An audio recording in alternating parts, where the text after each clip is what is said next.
Hello board game brothers and sisters, I'm Adam Singer and welcome to another episode where I'll be letting you know of all the board games launching on Kickstarter and GameFound over the next week. And if you're new to the channel, we do this every week going over all the upcoming campaigns, so if you want to stay up to date, this is definitely the place to be. But before we get started, I do like to go over some new announcements and discoveries I just found out about over the past week, and I only really have one for you this week, and that's that there is a new expansion coming to the game Cubitos. This is going to be launching on June 6th from AEG, and I believe this is also going to be offering expansions for Tiny Towns, Space Base, and War Chest. So if you're interested in any of those games and getting expansions for them, this is definitely one that you'll want to keep an eye on, and I will cover it in a lot more detail in the week of its launch, so make sure to subscribe if you haven't already. And one thing I should mention on that is that I do post these videos every single Saturday, but I'm really inconsistent with the actual time that I post them. So if you do want to get notified as soon as these go up, you can always click that little bell icon under your subscription and select all, and that'll give you a notification every time that I upload a video, which I only do once a week, so you're not going to be getting spammed with a whole bunch of notifications, but it'll just give you a good idea once this video actually goes up. And while we're on the topic of subscribing to awesome content creators, definitely go ahead and check out Board Game Code, because Alex and I do work together keeping track of all these upcoming campaigns, and we sync up periodically to make sure that our information is as up to date as possible. I post these every single week going into detail on each of the individual games, but then Alex posts a video at the start of the month going over the heavy hitters that we know about so far for that month. He also does this full time and posts a lot more content than I do, so if you're looking for playthroughs or reviews or anything like that, he definitely has you covered, and you can find a link to his channel in the description below. But one other thing I want to mention is that he is hosting the LevelUp event that's going to be in Connecticut in July, and I will be attending this as well, along with a ton of other content creators and different people from the community. So if you do plan on going, or if you see me there, feel free to reach out, because I'm always happy to try and hang out or maybe get in a game or two. But I'm also a big fan of saving money, even if it's not my own, so if you do plan to buy a badge, check out the coupon code that I have in the description below, and that'll give you $10 off whatever you decide to purchase. But that's it for the intro, and there is going to be a ton of games launching this week, and a ton of really big ones, so let's not waste any more time, and let's check them out. And the first campaign we have launches on May 14th, and this one's called Murders at Tealwoods Manor, and this plays 3 to 4 players and takes about 40 to 60 minutes to play. And this one is a competitive reverse deduction game, because in this game you already know who the murderer is, but each player is going to have their own set of objectives that they're trying to achieve, and pretty much your objectives mean that you want certain people to survive and you want certain people to die.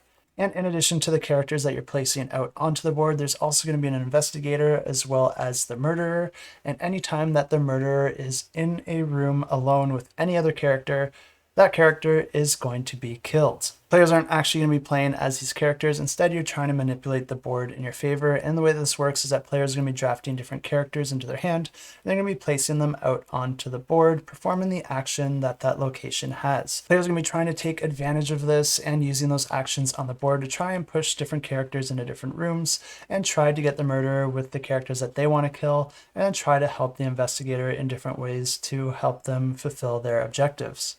Players are going to be scoring points at the end of the game depending on how well they're able to fulfill or partially fulfill their objective, and you can probably see here how there is a strategy element with the different actions that you're performing. And although that can be a challenge in itself, it's still not going to be as easy as that, because these characters that players are putting out onto the board are going to be going onto the board face down. This is where the deduction is going to come into play as you try to discover which character is where, so that you can target the ones that you want to target.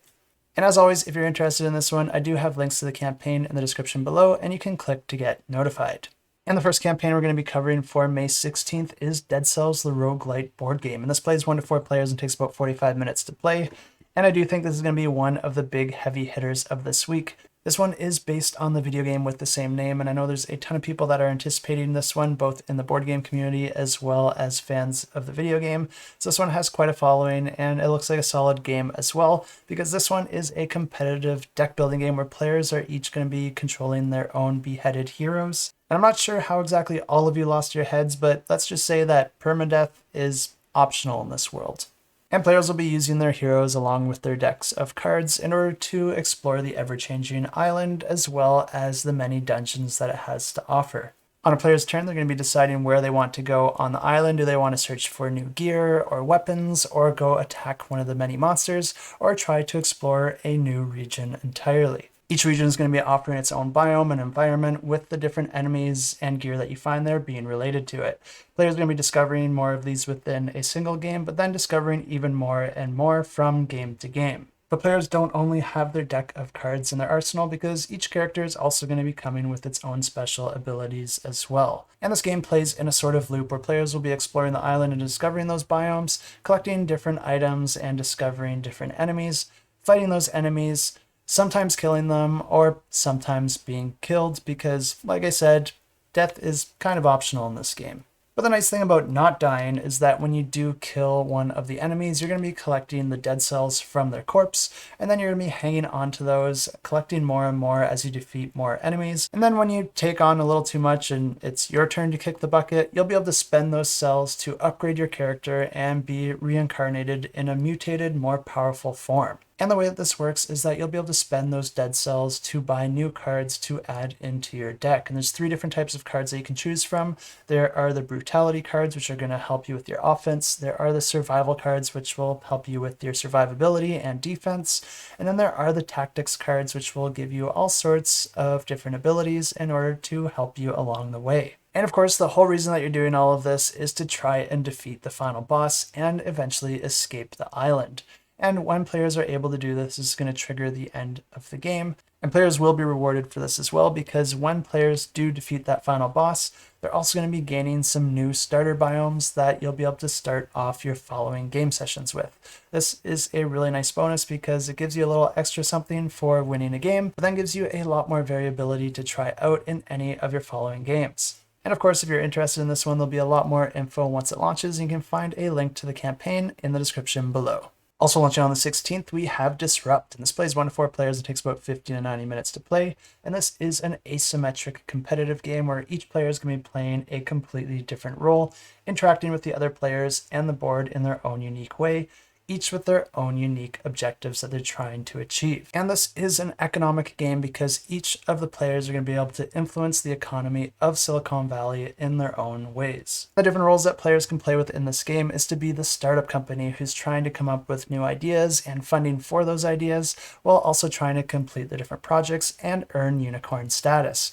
Or players could play as the market leader who is already a tech giant in the space, and they're trying to retain their market share. Players can also play as angel investors, buying and selling shares of the projects that they think will be the most profitable, or you could play as the outsourcer who's going to be providing different tools and resources to these different companies, but then also playing a big role in deciding which ones will succeed or fail. And as I said, players will be gaining victory points by completing milestones for their own specific role, but they're going to be doing that by taking turns and putting workers out on the main board in order to influence the economy in their favor. Players will be able to take actions with their workers, but then they'll also be able to use cards to augment their actions and perform some special abilities. The game ends once a certain number of rounds have been achieved, and then the player with the most victory points at the end of the game wins the game. And if you want to know more about this one, you can check out a link to the campaign, which I'll have in the description below. Launching on May 16th, we have Sigil, and this plays 2 players and takes just 15 to 30 minutes to play.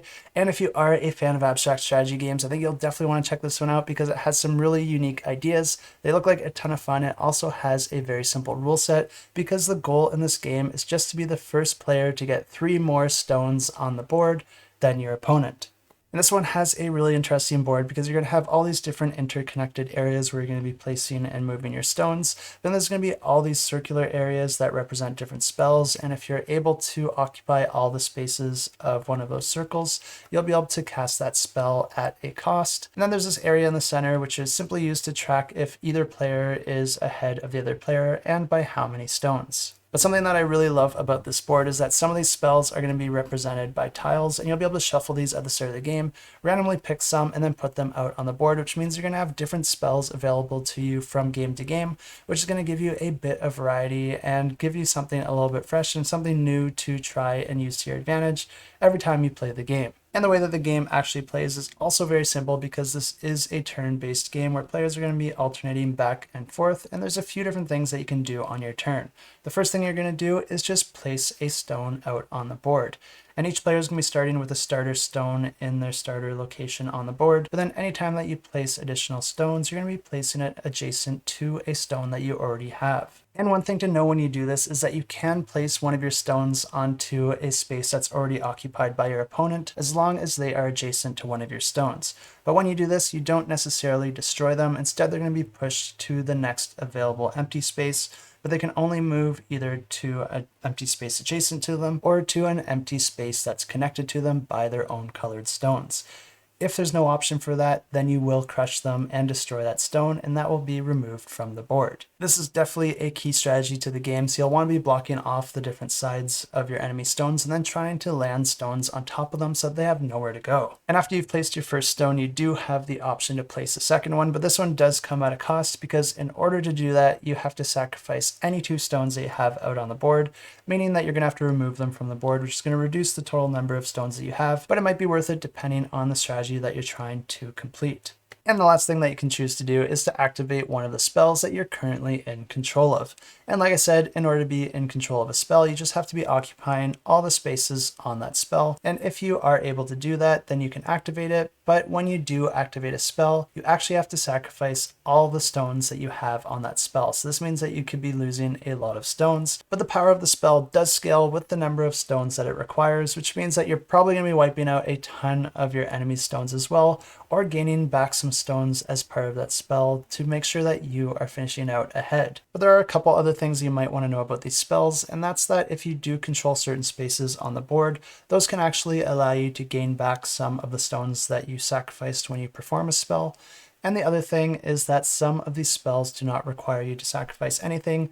When you have all the stones on that spell, it just gets activated and grants you a passive ability. So you can both get passive abilities or one-time abilities from these spells, obviously with the one-time abilities being a lot more powerful, but coming at a cost. And the game continues like this, with players alternating turns back and forth until one player has 3 stones more on the board than their opponent, and then that player wins the game. And if you want to know more, you can check out the link in the description, and you can click to get notified. Also launching on the 16th, we have Ninth Circle, and this plays 2 to 5 players. It takes about 60 minutes to play. And in this game, players are demon lords trying to gain the favor of the head demon in the 9 circles of hell. And these different realms of hell also work as a timer for the game because the head demon is going to be moving through each one of them in a clockwise order. And once the demon comes back to its starting location, that's going to trigger the end of the game, and the player with the most victory points is going to win the game. But the way this game works is that each round players are going to be sending out minions and moving those minions between the different realms out on the board, and then you're going to be determining dominance for each of the different realms. Players will then be able to activate their abilities based on the different realms that they control, but this is always going to be going clockwise from where the head demon is currently out on the board. As these different realms are resolved, players are going to be making sacrifices and gaining favor with the head demon, and the nice thing about this is that the more favor you gain, the more powerful you become, making you stronger and stronger as the game goes on. And as I said, the game is going to come to an end as soon as the head demon reaches its starting location, but you can also win the game early if you are the first to achieve 25 favor. And of course, the player that does this wins the game. And if you want to know more, I do have links to the campaign in the description below. Also launching on May 16th, we have a campaign offering 3 different games that are each themed to a different World War II battle, and each of these are also solo games. The first one is called Castle Itter, and this one takes about 45 to 60 minutes to play. And in this game, players are playing as US forces joined up with an enemy officer to try and free French captives from the enemy forces. Rounds in this game consist of 2 phases. There's the player's phase and then the enemy's phase. During the player's phase, they'll be able to perform 5 different actions by activating different counters that they have out on the board. This will allow the player to do different things like attack, suppress, move, or perform different special actions. Once you've completed all your actions, then you're going to be performing the enemy's phase, which consists of drawing 3 cards from the enemy deck and resolving those to see whatever negative consequences come your way. And the game continues like this over a number of rounds until that enemy deck is completely depleted, and then you're going to be scoring victory points based on the number of survivors that remain. And the next game being offered in this campaign is called Pavlov's House. And this actually plays 1 to 3 players, and it takes about 60 to 75 minutes to play. And this one does play very similar to the previous game, where you're going to be alternating back and forth between the player's turn and the enemy's turn. But in this one, players are actually going to be controlling several groups of troops as they try to storm different strongholds of German forces during the Battle of Stalingrad. The rounds play out just like I described, where players will be activating their different defenders in order to perform different actions such as attacking, reinforcing, healing, or resolving combat. And then it's going to move on to the enemy's turn, where they're going to be drawing cards and then activating them to have consequences against the players. The end of the game is going to be triggered as soon as that enemy deck runs out, but the players will win the game if they're able to storm all those key German strongholds by that point. And the third and final game being offered in this campaign is called Lanzerath Ridge, and this plays in about 60 to 75 minutes. And in this game, you're going to be playing as a small group of American soldiers defending the town of Lanzerath during the Battle of the Bulge. This one does have some similarities with the previous games, but this one is the one that diverges the most because this is actually going to be played over 4 different attack periods, and the round structure is similar except for the enemies are always going to be going first. You're going to be drawing cards dictating their attacks, then you're going to be playing your troops and defenders out on the board to try and perform actions to hold them back. The goal in this game is to try and hold them back as long as possible while maintaining your troops' morale and completing different objectives. If at any point your morale drops below 0, or if the German attackers take over the American defensive position, then you automatically lose the game. But if you make it all the way through the final attack, then you do win the game, and your level of success is going to be based on your troops' morale, intelligence gained, and any objectives that you're able to accomplish. So if any of these games look interesting to you, you can check them out, and I have links to the campaign in the description below. And also launching on May 16th, we have the second printing to the game Aeon Trespass Odyssey, which has been getting a lot of positive attention since it delivered to backers just a few months back.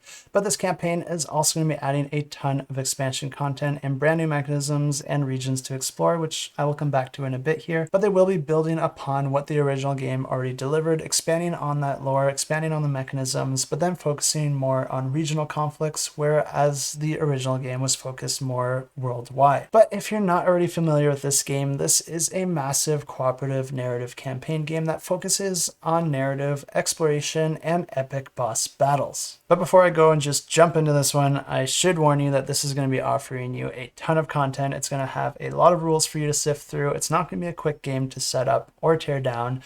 It's also going to be a big time investment. I think this probably has at least 200 hours of gameplay just in the original game, and it's also going to be very, very expensive. But I do also want to say that Into the Unknown has done an amazing job delivering on what they have offered so far. This is a very ambitious project. People are giving it really great reviews. And also I'm just really impressed that they're able to do all that they did with the amount of miniatures, the amount of content, a super ambitious and dense narrative with a ton of different paths for you to explore, all tied in with the mechanisms required to make it a functioning game. And they're able to deliver on this through all the trouble that we had with shipping and manufacturing over the past couple of years is just super impressive, and they have 100% earned my respect. And I just want to say one thing to anyone who might be watching this from the Into the Unknown team. You guys are awesome. But in this game, players awake on a ship with no memory of how they got there.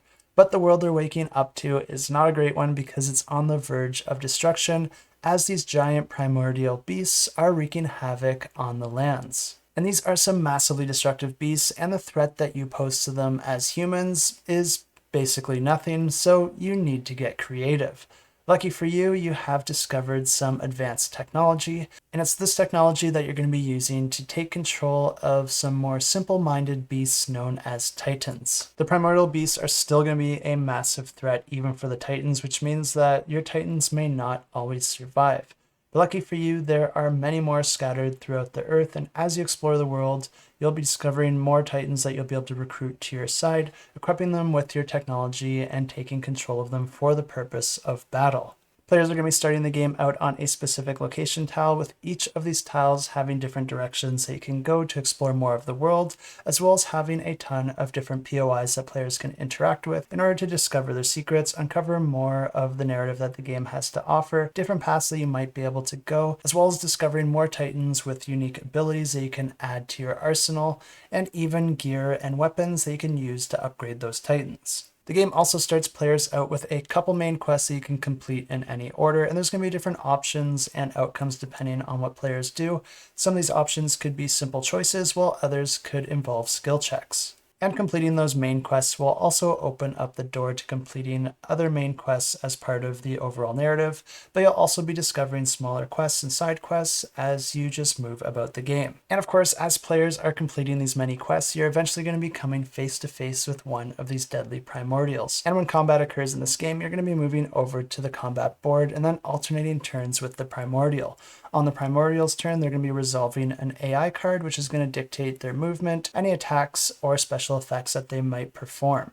Then it's going to move on to the player's turn, where they're going to be activating their titans and doing similar things, moving, attacking, and performing special abilities. But like I said, these primordials and titans are massive, so don't expect to just be fighting them in an open, empty space. There's going to be a ton of temples and buildings that you'll be able to smash each other into. But the players will also have a few other things that they'll be concerned with, because you're going to be controlling your rage, your danger, and your fate, because combat is going to be resolved through dice rolling and dice mitigation. You're going to be using your fate in order to issue rerolls and try to manipulate the dice in your favor. Having a higher rage is generally a good thing, because it means you're going to have some more powerful attacks. But if your rage gets above a certain threshold, that's going to start having some negative consequences on your titans and possibly your characters. Of course, danger is something that you'll want to keep as low as possible, but when you're going up against giant primordial beasts, that is sometimes easier said than done. But luckily, this is a cooperative game, so the other players might be able to help you out and try and distract the opponent while you try and get yourself under control.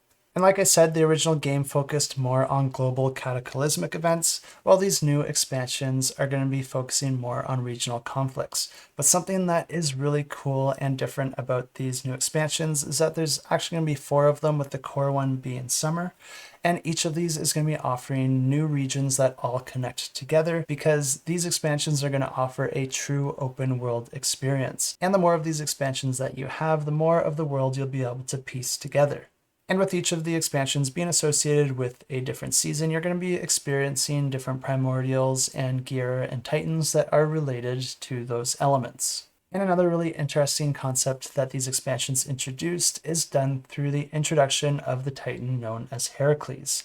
And Herakles is kind of known as the father of all titans, and anyone who is a descendant of Herakles can actually transform between a human form and a titan form. This means that you'll be able to play as characters that are actually able to transform into titans themselves. The expansion is also going to be adding a bunch of new layers to the adventure deck, which in the original game added a bunch of events as you explored the world, but in the expansions, these adventures will be specific to the elements of the region. There's also going to be a few different categories of these different adventure cards that could also relate to the terrain or give you different opportunities for traversing the world.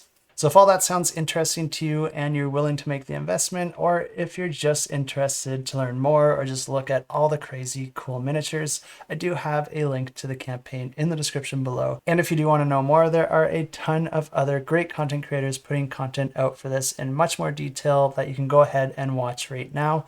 Just a few that I would recommend is Wait Your Turn. Jordan's been putting out a ton of excellent content ever since the original game was announced years and years ago. He's been covering all the updates, going into all the nitty-gritty details, and letting you know everything about the game that you could possibly want to know. And now that he's been able to actually play the game, in one of his more recent videos, he did go as far to say that the game has exceeded his expectations. But keep in mind that this is a game that he's been super excited about ever since it was announced, so this is definitely a game that tailors to his tastes. So there might be a little bit of bias there, but if your tastes align with his, then I think you can have a lot of confidence that this is a game that you would love as well. I haven't played the game myself to have too much of an opinion, but I did back the original campaign and I did go all in, and I will say that they exceeded my expectations in terms of their delivery and keeping backers updated. And I really liked how they delivered it in a way where they gave you the first half of the content in the proper order so that you had everything to experience the entire first half of the game, and then they delivered the following expansions in second half so that you could actually start the main game without missing anything that you needed for that portion,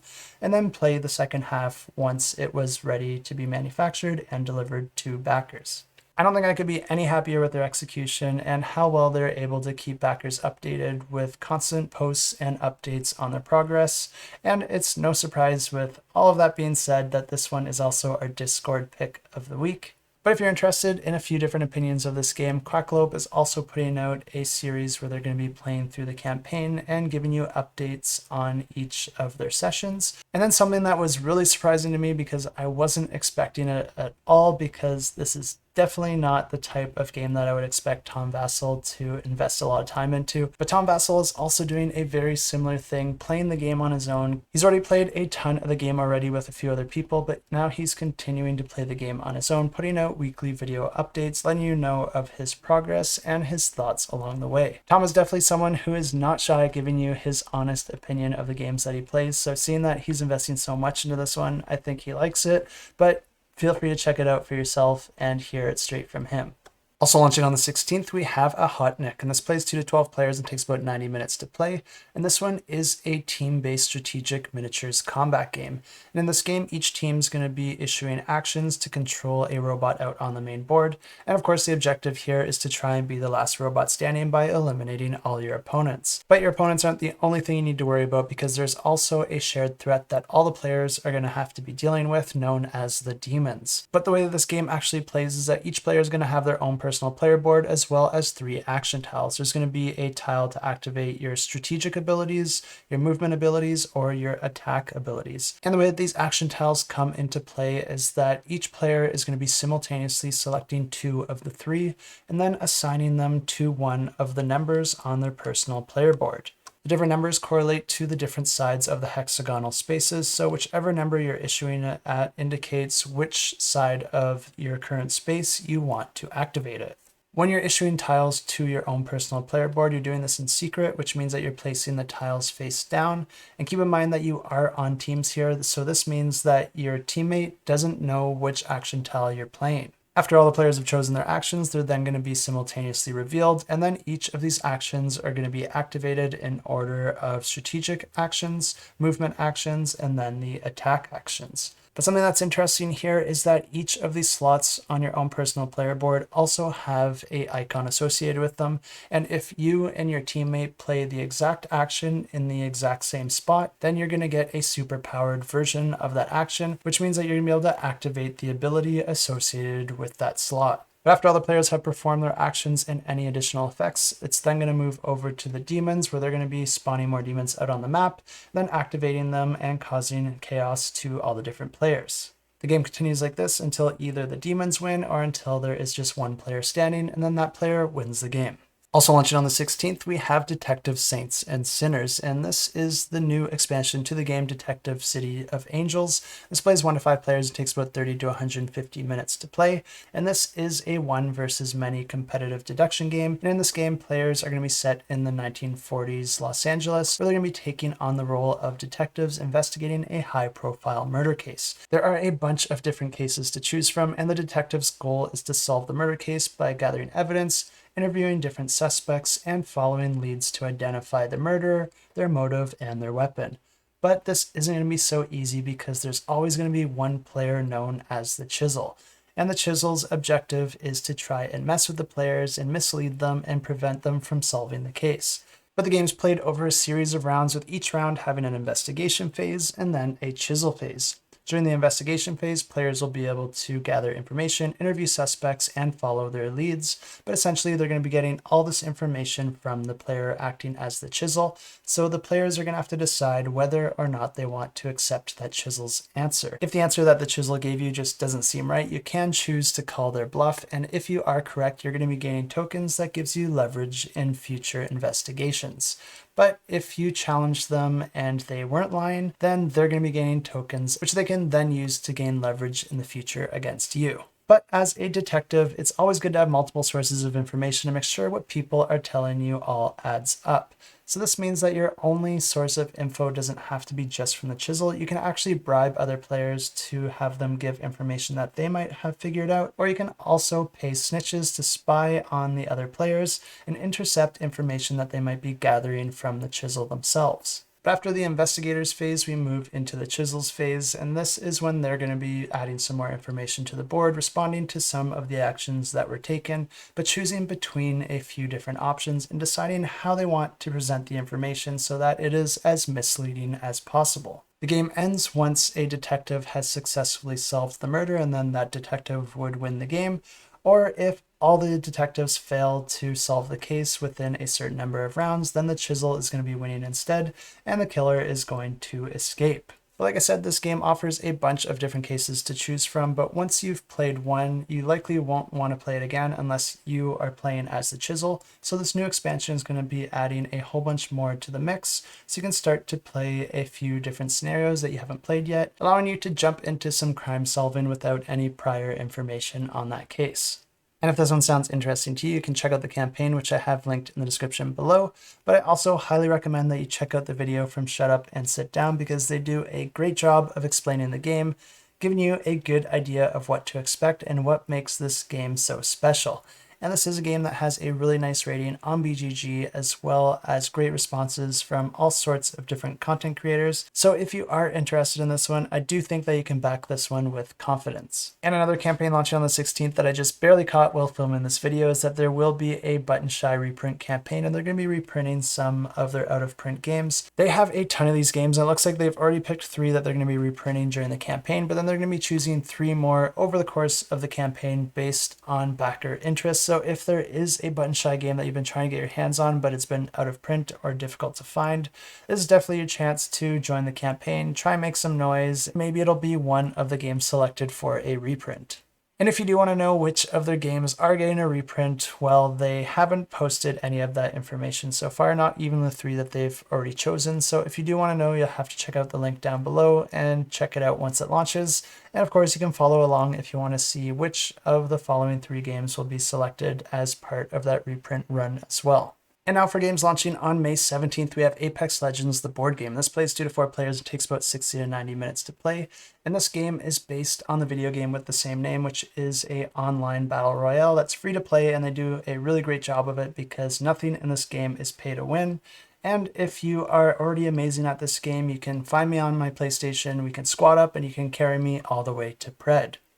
I'm actually a huge fan of this game, and it's pretty much the only video game that I ever play these days, but if you're not familiar with it at all, the things that make it special is that there are a bunch of different characters, all with different tactical abilities, passive abilities, and ultimate abilities. And another thing that makes Apex Legends really unique is that the time to live in this game is quite a bit longer than other battle royales.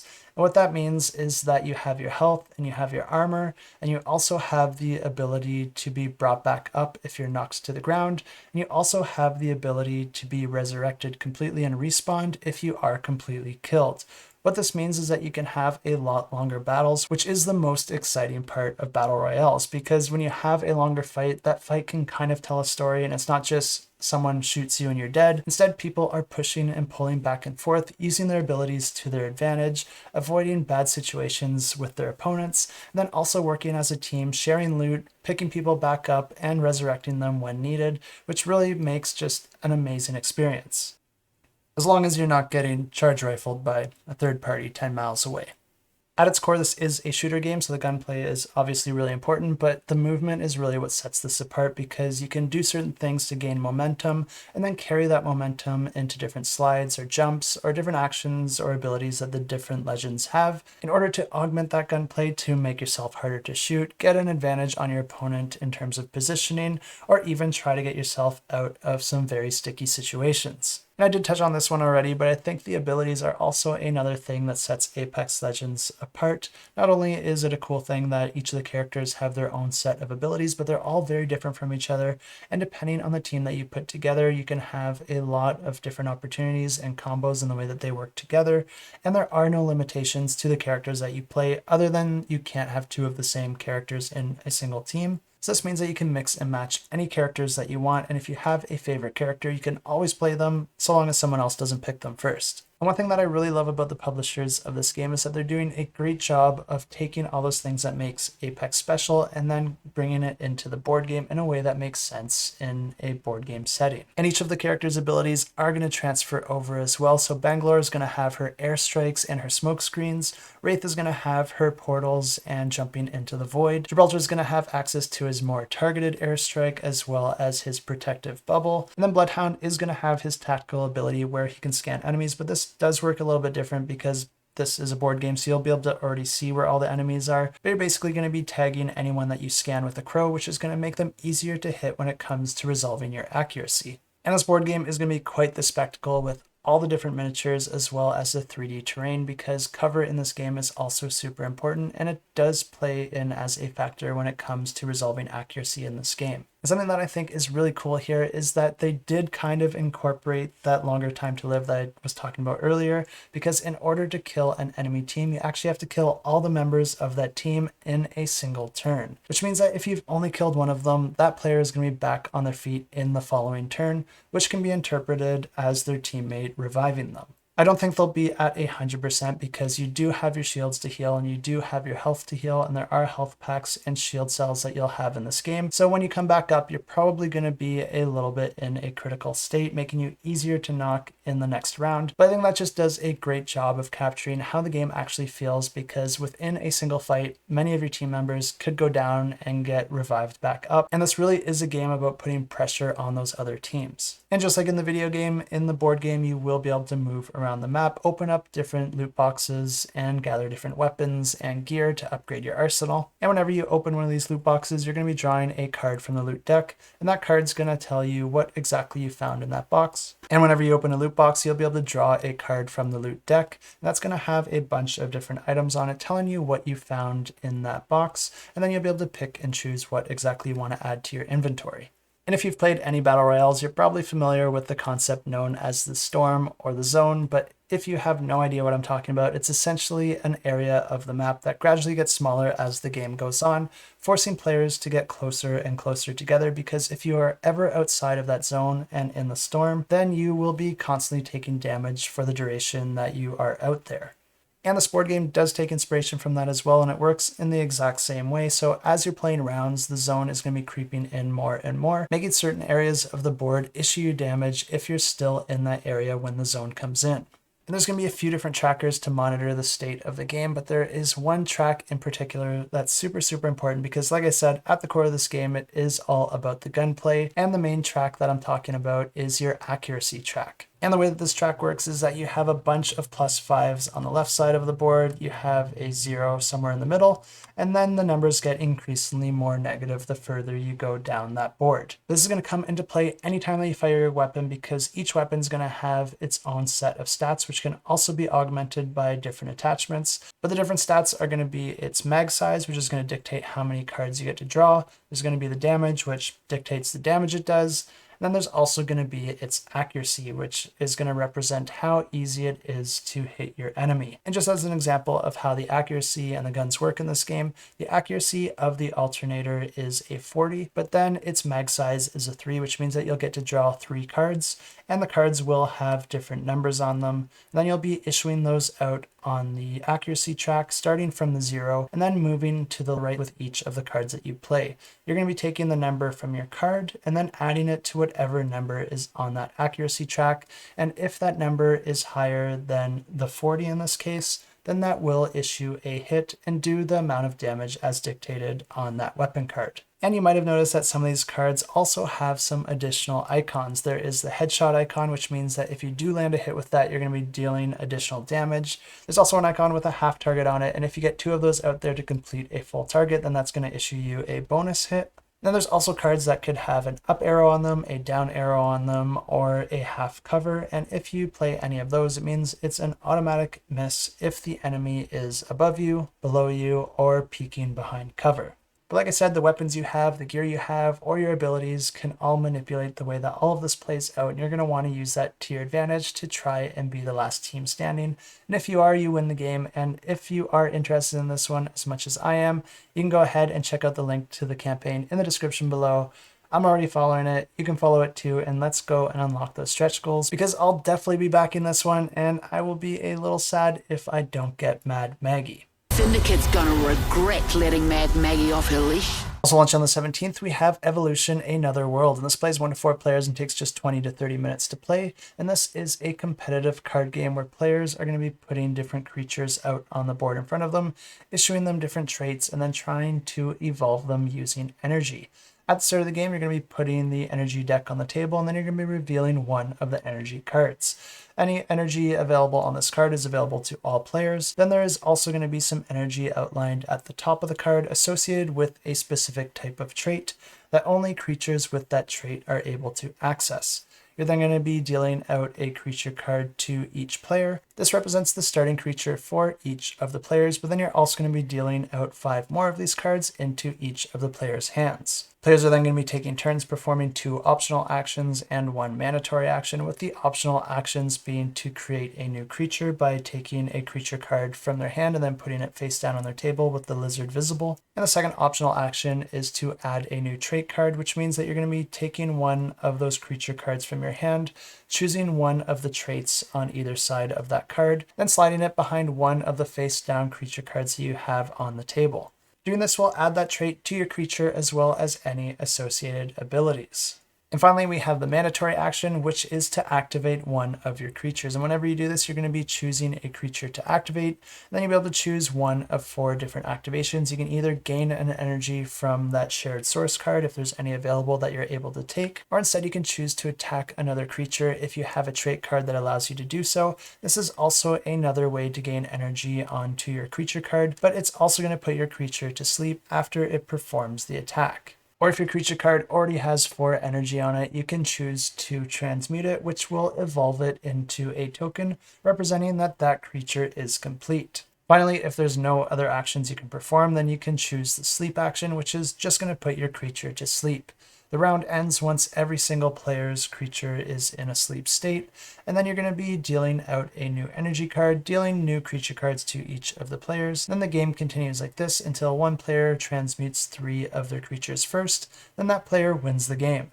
And if this one sounds interesting to you, I do have links to the campaign in the description below, and of course you can always click to get notified. And launching on May 18th, we have another big campaign because this is the next game coming from Steamforged Games, and this one is Monster Hunter World Iceborne, the board game. And this is the standalone expansion to the original Monster Hunter game, but this one does iterate on the system, and I don't think these games are completely compatible, so you won't be mixing them together. But this one does live in the same world, and it is going to be building on those mechanisms that you're already familiar with. But of course, it's going to be offering a brand new story, a new landscape, new character classes, and of course, new monsters. And I did already cover the original Monster Hunter World in a previous video back when it launched a couple years ago, so I'll just go ahead and roll that previous footage for you so you can get a good idea of how these games play. But before I do that, I do want to go over a few differences between these 2 games. This is definitely not an exhaustive list, so expect a few more once the campaign launches, but just a few big ones that I was able to dig up is that other monsters can now get involved in your monster fights. So as you're fighting a monster, another monster could fly in, start attacking you, or start attacking the other monster. And you can choose whether you want to fight that monster and get rid of it, or you could even try to use it to your advantage to help you take out the monster that you're actually trying to kill. Not only that, but some of the enemies will now give indications that they're about to attack, or give indications of the type of attack they're about to perform. And this is going to give players a chance to react to that attack before it happens, and either try to get out of the way, or perform some sort of action that could possibly work as a counterattack. But don't get too comfortable with this because the enemy strategies can change mid-battle, creating less and less of these reaction opportunities and making their movements just a little bit more difficult to predict. Another big change with this one is that if you do end up losing a battle and you end up fainting, it's going to be a lot more punishing because you're not just going to be able to keep all your gear. There's going to be some consequences to that, and you're going to be waking up with some of your items missing. And those are the main changes that I was able to dig up so far, but like I said, this is not an exhaustive list, so make sure to check out the campaign and other content creators to see what more the game has to offer. But before you do that, I'll go ahead and roll my previous footage so you can understand exactly how the original game played. Players are going to be working together to complete a choose your own adventure campaign mode or one-shot scenarios. This is not a hugely narrative game, but there are a lot of options, and this game is much more focused on smashing monsters and gaining loot. If I understand the lore correctly, you're actually going to be in a whole different world that's been overrun with giant aggressive monsters, and these monsters are so tough that you need other monsters in order to take them down. And what I mean by that is that you're going to have to start small being a relative term, because when you take down a monster, you'll get a bunch of loot and monster parts that you can use to fashion stronger weapons to take out those bigger monsters, gaining you stronger parts and continuing that cycle. Players will be completing a number of quests throughout the quest book, and these are broken down into 3 phases. First, there's the gathering phase, where players will be exploring the different environments, gathering resources, and searching for a monster that could appear at any moment. And then there's the hunting phase, where you'll attempt to slay the monster by playing cards and using your stamina to move around the board and make your attacks. The monsters may play a little bit differently depending on the decisions that you made up to that point, which will modify both its mood and its attack strategy.